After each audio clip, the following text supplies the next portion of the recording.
नमस्कार, सुस्वागतम. आता सकाळचे वाजले होते 10 आणि तरीही डोळे उघडायचं नाव नव्हते घेत. त्याचं कारण आहे हा पाऊस. भाई साहब, गेले 4 दिवस हा पाऊस कंटिन्युअसली चालू आहे.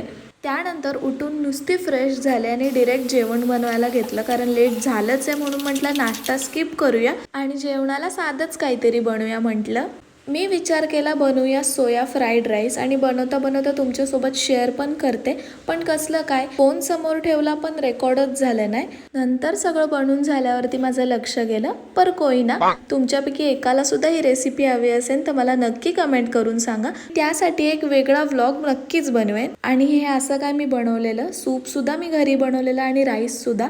And I swear you guys, बाहेरपेक्षा खरंच खूप टेस्टी लागत होतं. आता पाऊसच इतका पडत होता, त्यात लाईट नव्हती. सो मी माझा फोन चार्जिंग लावला कारमध्ये आणि दुसऱ्या फोनवरती नेटफ्लिक्स बघत बसले. गेले 7 तास लाईटीचा पत्ता नव्हता आणि कधी येईन हे माहीतसुद्धा नव्हतं. सो मी लवकर जेवण करायचं ठरवलं अंधार होण्याच्या आधी. आज पावभाजीचा बेत होता आणि तुमच्यामध्ये सगळ्यांनाच पावभाजी कशी करायची हे माहितीच असेल.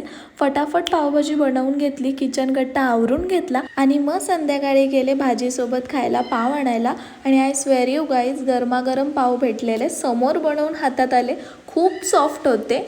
त्यानंतर रात्री गेले कोल्ड कॉफी प्यायला. सो आजसाठी बस एवढंच. भेटूया आपण नेक्स्ट ब्लॉगमध्ये. तोपर्यंतसाठी बाय.